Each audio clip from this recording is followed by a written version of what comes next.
Someone on Facebook said, what were some suggested strategies to let go of the fantasy and also strategies to maintain your emotional equilibrium once your divorce has been finalized? In the context of the emotional process, in one moment I feel okay, and the other days, like today, I'm emotionally overwhelmed. They say I pray daily, I stay in my word, and have found support in and with different people and currently in therapy. I think one of the things to really differentiate the fantasy versus the reality is really see um, on day one, and I don't know if you were here on day one, but one of the things that I had people write down was why they couldn't go back. And the reason why that's important, this isn't to say to bash your ex, ladies. This is to get more clarity on why it got to this point, right? Now, even in saying that, that doesn't mean that every aspect of them were bad. Nobody is 100% bad. Even in some of these unhealthy dynamics, there are parts of them that are very charming. If you've been in maybe something that was narcissistic, narcissists can be very charming. People can love them because they can be just that charming. But there's another side of them that we have to allow ourselves to see, because if we only see one side, we don't see everything in its totality. And that's very, very important, is to start really seeing it all for what it is, because it got to this point for a reason.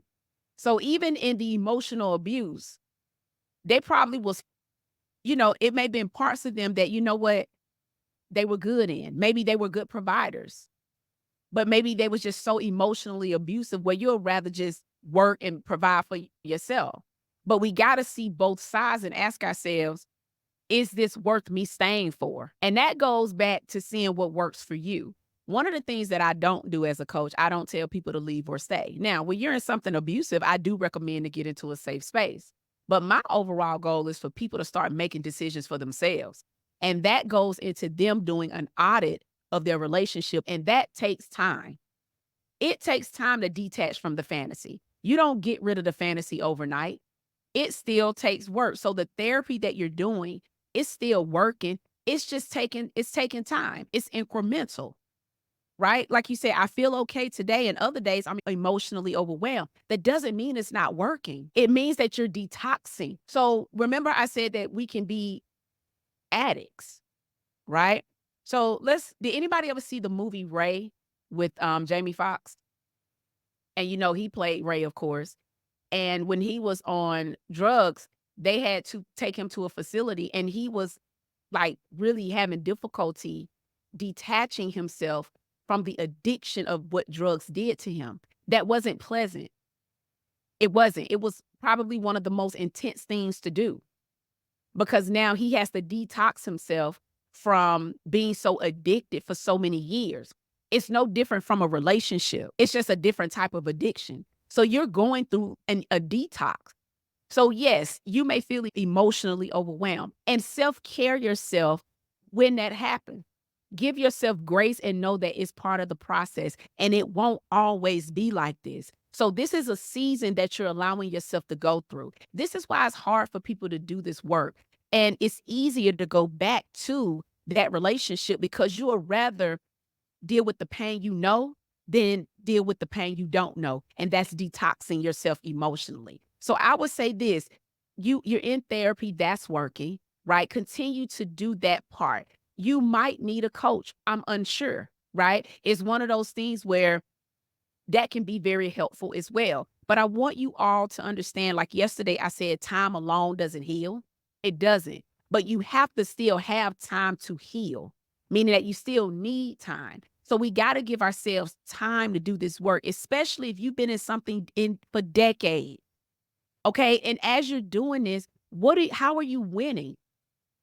Right? Are you name the emotion? When you say I'm emotionally overwhelmed, call it for what it is and say, you know what? That was the kind of day I had today. You don't have to always be feeling okay. You won't always feel okay. And guess what? That's okay. And the more you do the work on yourself, the more you unpack, the more you get to that level of acceptance of realizing that, you know what? There were parts of the relationship that were good, but they weren't good enough for me to stay. So I don't want to hold on to the fantasy of what I expect it to be. I'm going to continuously release myself of the expectation that I had on what the outcome of what this relationship is supposed to produce.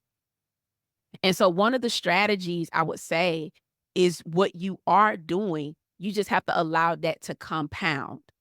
I would also say is to, as you're thinking about what this relationship could be, I want you to challenge that story because the mind can come up with anything. We can make the mind believe anything. And so we have to challenge what it is that we're believing and saying, is this really true or is this what I want it to be?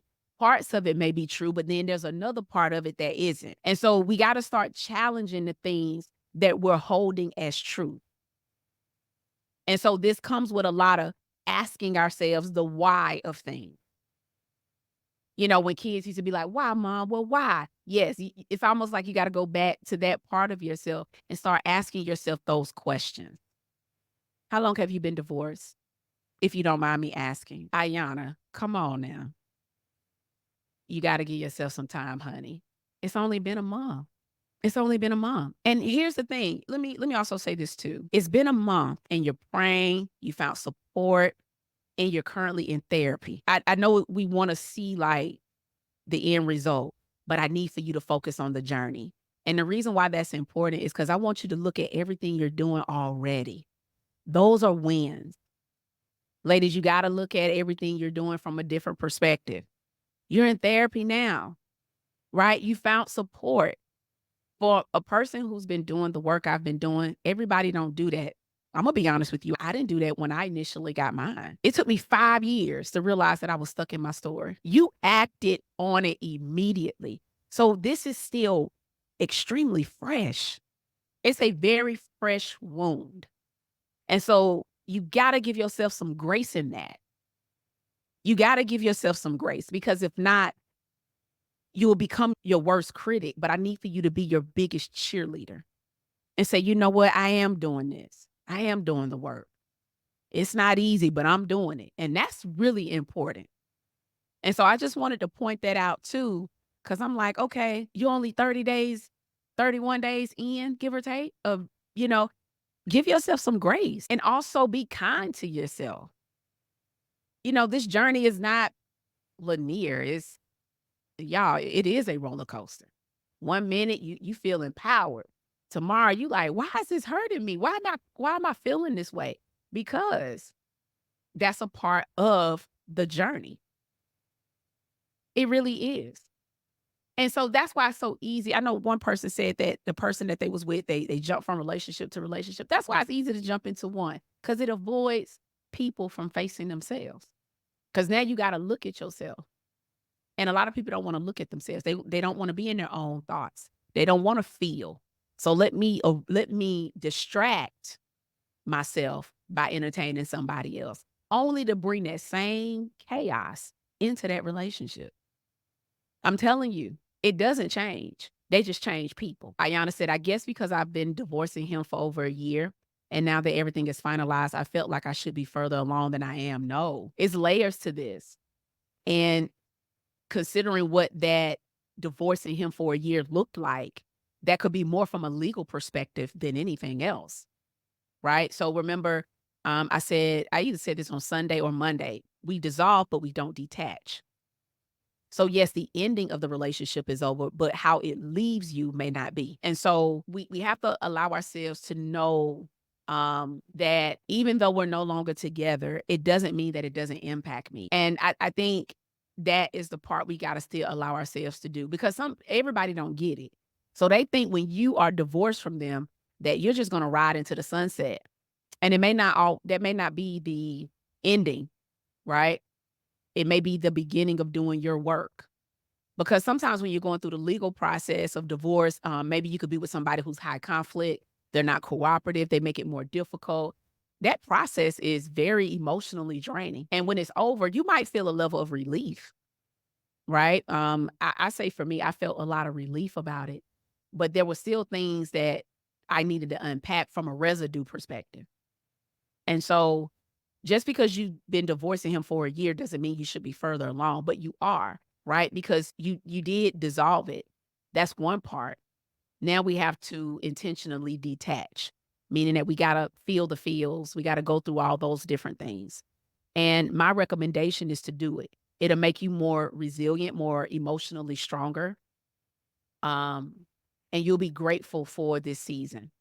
You will. I mean, it's not fun, but you would definitely have a high appreciation. And most importantly, when you do work like this, going back isn't an option. You'd be like, I can't go back because it takes too much work and you'd rather not go back.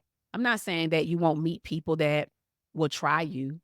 I'm not saying that everything is 100% guaranteed, but your approach to these relationships will be totally different than they once were. You'll speak on things that you probably didn't speak on before. You will align things in your values that you didn't do before.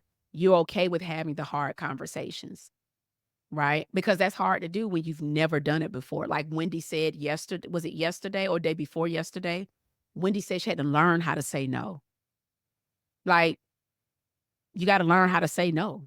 You gotta learn how to say yes, right? On both ends. And so give yourself some grace. Be kind to yourself. Know that this is a process, this is a journey. And you also have to look at the time frame that you were in those dynamics. Like I said, if you've been in those dynamics for a while, you got to give yourself time to detach from that. But what you're doing right now is the work. And so I just want you to be proud of yourself for that. Okay.